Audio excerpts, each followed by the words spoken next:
In this video, I would like to go over guide groups. Guide groups are a good way to split up your groom and your hair into different areas in different parts. So as example, if you have a face where you want to have like shorter guides and more detail, and you have a body of the character and you want to split that into two parts, guide groups are a really good way to do so.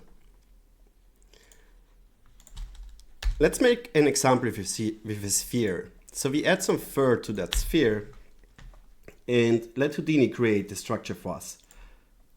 So when we go on the groom, we want to turn down the density to 0 and then plant our own guides. So if we get a guide groom node, we can use our the plant guides feature, set the length to something like 0.5. And now we can add guides in an area where we want them. Let's say that we are fine with that. I forgot one thing. We want to use a uniform segment count instead of like the input average. So we have like a uniform segments on our guides. So once we have that, we want to change the length of our guides after planting them.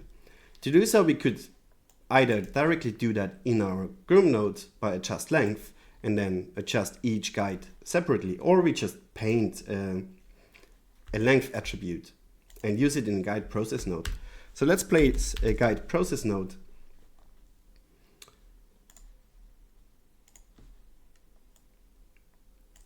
and go from here.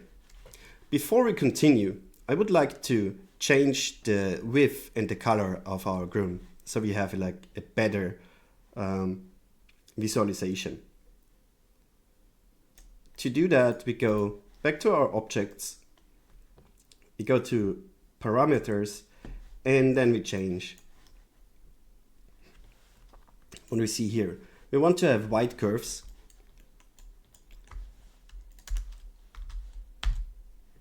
And for the display color, we want that to be white. The reason is, if it's white, the override of our shader is less visible and we have a better visualization when we add our custom own colors. So let's add a color here, connected to our input guides and output, and let's say we want it to be yellow. And in the guide process, we want to have a set length, and for the length itself, we use a skin attribute. So it's called length. We just hit the paint button.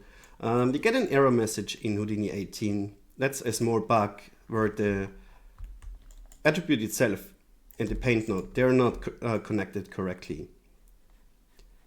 So we just connect it to our skin, move them in the middle here. And now we can paint our attribute. If you want to see what we're gonna have after the paint, we can just enable this flag here, like the template flag on our guide process. And now we can paint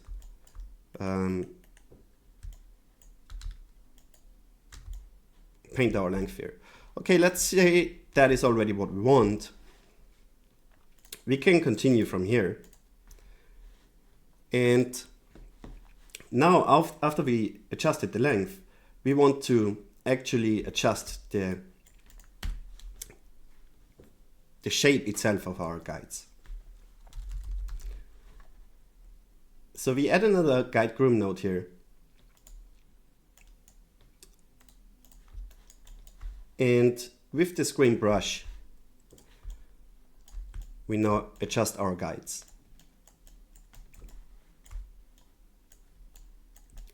Okay, let's say this is already what we want. We can now create in our hair chain, we turn the density to 0 And if we go in here and throw down a hair generate, we can now connect our inputs. Like we got the rest skin, then we got the guides and the animated skin.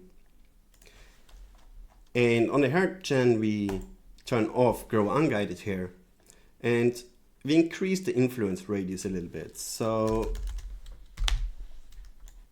0.3 looks good, or let's say 0.35, something like this.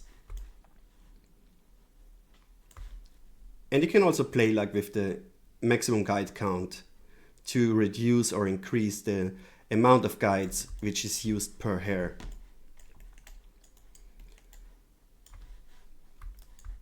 So in case of a face or like a body, you could now paint your density map to limit the area in which you want to use this special guide groom here. So if we go up here to our density, we can say, okay, we want a texture or a skin attribute. In this case, we use a skin attribute and call it groom 1. And we hit the paint button again. We get our attribute, create attribute and paint node, and we have to connect it again to our rest skin input. All right, let's put this to template again. Go to our paint node. Now the attribute we want to have a value of 0 first, and now we paint where we want to actually have hair. So let's say we want it in this area, and we are happy with this here.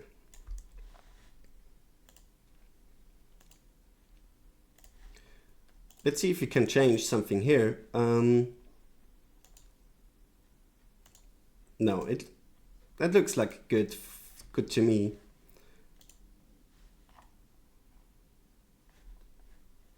So there is nothing we need to change. We could turn on assume uniform segment count and length to reduce the computation needed, because all our input guides have the same segments. But for now, I just turn it off because we don't need it. All right, now let's say we want to have a second hair generator for a different area on our surface. So we just duplicated hair gen, and here for the density, we call it density groom 2, and hit the button again, get this error, move down our density. Oops, sorry. Move down this here, move down that guy. We connect the skin as input, and here's output. Connect it again. Turn it to template and paint. We set the attribute value to 0 again, and now we paint on a different area, like this here. Now we need a second groom to drive this hair gen.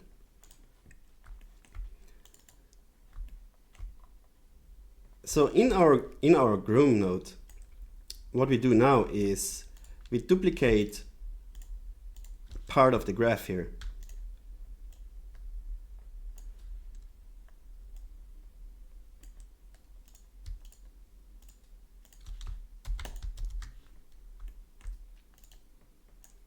And let's move it here. Let's change the color to green. And we also change the node color later on, like of our actual groom nodes, so we can easily see which guide groom node we have to use to manipulate a certain area. So we reset the strokes here on the blend guides and plant some new guides for our second groom. Over here in just length, we want plant guides. So we plant some here. We take the length. The length attribute itself, we only want to have it once, like once per object, and then we paint the length once for all grooms. So when we go here, we got the length of 1 for our second guides, which we have here, which is fine. We have to reset our strokes on that groom node because we duplicated it. And now we can also style this here. In this case, I just style it, I sculpt it so they look upwards a little bit. And now, once we are happy with that, we can merge our two grooms. So we just get a merge node. Press here, say we want the guides from this node and the guides from this node, and just merge it to the output. So now we got both grooms, or yeah, both grooms merged into one, which is then the output and the input for our hair generator. To use them in separate groups, we have to now create groups for them.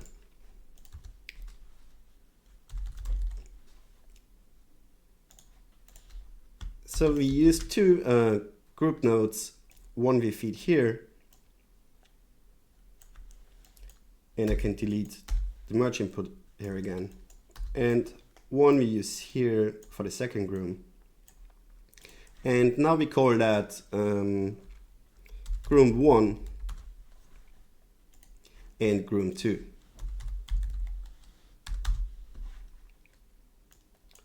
Quickly check what the error is.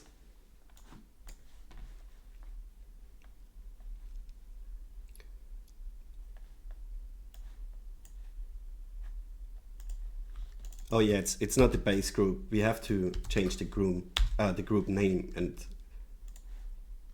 not use a base group here. All right. So we added those groups to our grooms, and now we can, in the hair generator, say this hair generator here uses a guide group, and here we want to use groom 1. And when we turn template off, you can already see that it is only using the guides from group 1. It's ignoring the guides here on this side. And for the second hair generator, you can see we still have like the hair split up, and uses also the second group for the groom here. So once we add the groom 2 group, it only uses that part of the groom. And now if we merge it, and feed that into our output hairs,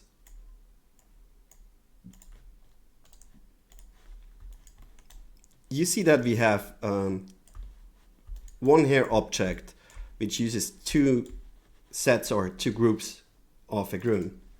And when we go in here now, we can adjust that part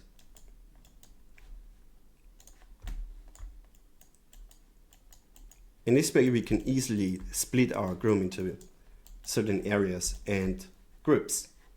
I hope this was helpful. If you want to have more information on grooming in Houdini, please check out my tutorial on Pixelfront about creating a full groom for visual effects within Houdini.